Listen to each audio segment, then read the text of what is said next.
Oakley dokley, what are we doing today is yet another short story review from the second Hammer horror film Omnibus by John Burke. There's only 4 in this. This is the 3rd, so I might actually finish all 4 by the end of October, which would be awesome.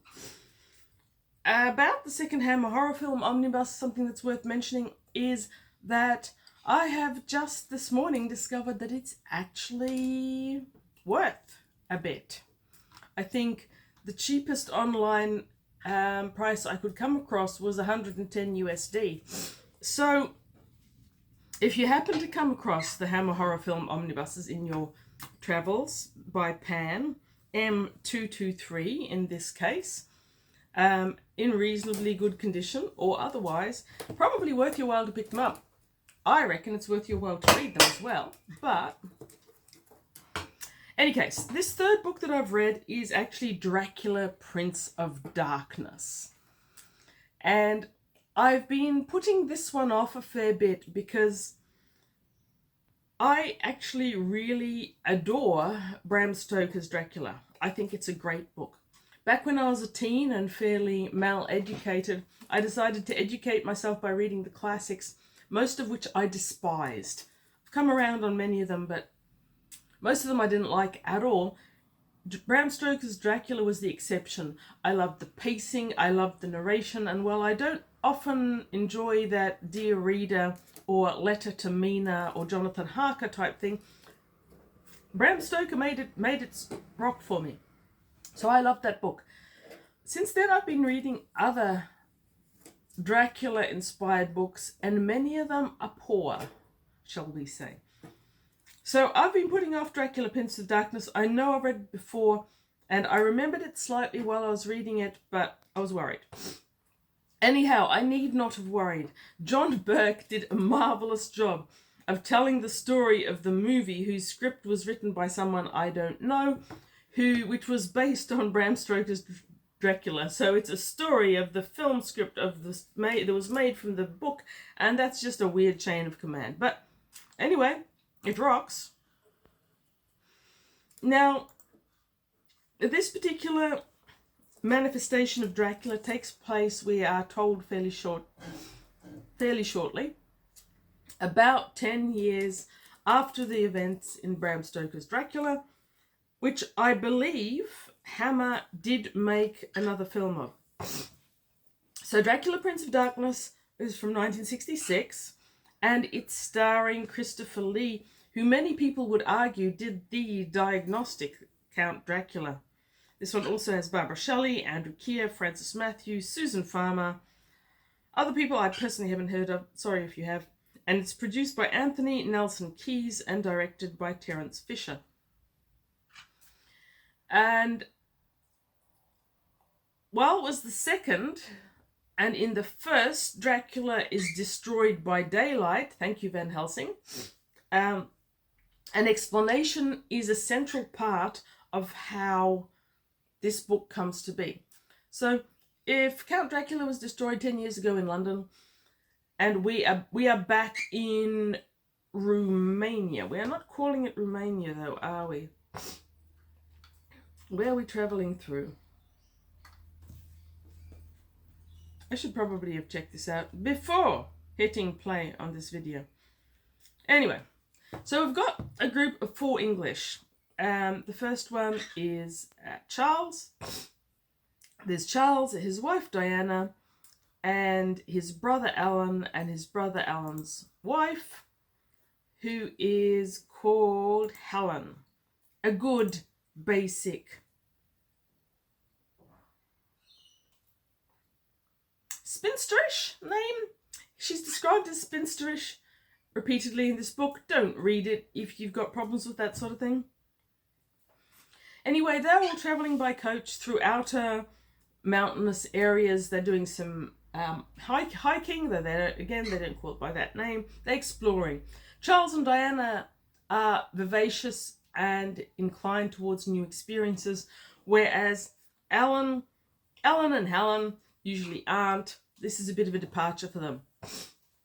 They spend one night at a small inn somewhere in the Carpathians, And as they're eating their dinner, provided by the innkeeper, who's delighted to have 4 mad English there for the first time ever, the door crashes open.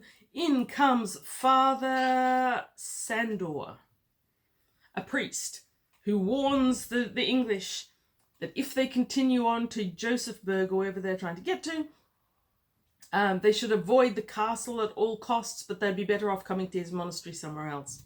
The 4 ignore that, largely because of Helen, played by Barbara Shelley, in the movie, not in the book, obviously. She was played by my own imagination in the book.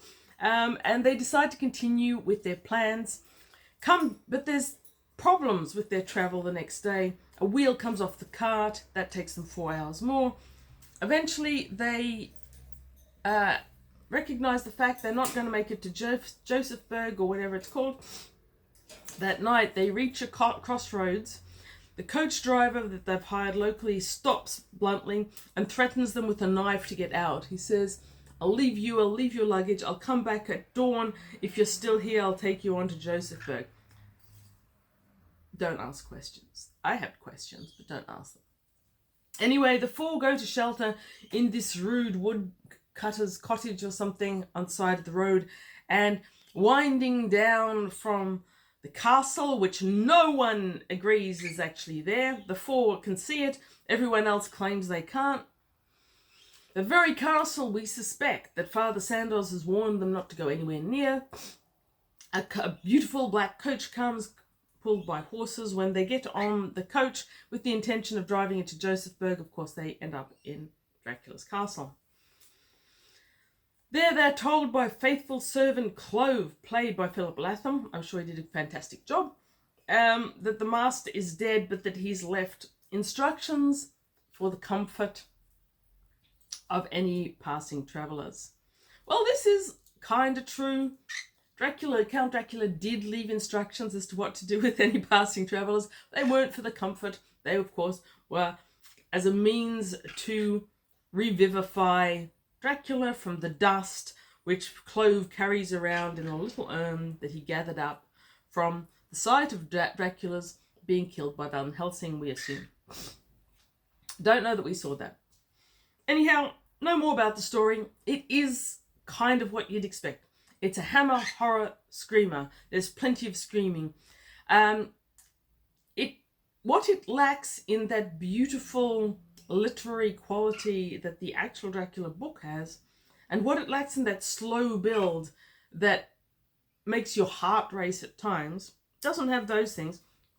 What it does have is that very horror film atmosphere. You get the screams, you get the no, don't go down that passage feeling, and you get a very satisfactory end. So overall, Dracula Prince of Darkness was a win for me. It's not Bram Stoker's Dracula by any stretch of the imagination, but what it is good, and what it does well. So hooray for that. I want to do a quick shout out to Tim from Secret Fire Books. I would almost certainly not have read Prince of Darkness if he hadn't recently reviewed another Dracula-inspired book that was terrible. I thought, well, my memory of Dracula Prince of Darkness by John Burke was that it wasn't too bad. So the bar is low. I am sure we can do better. So thanks, Tim. Also on the YouTubes, I've been invited to be a guest in Liminal Spaces Chris's chat with Virgil from Literally Books on Tuesday the 22nd, if you're in America.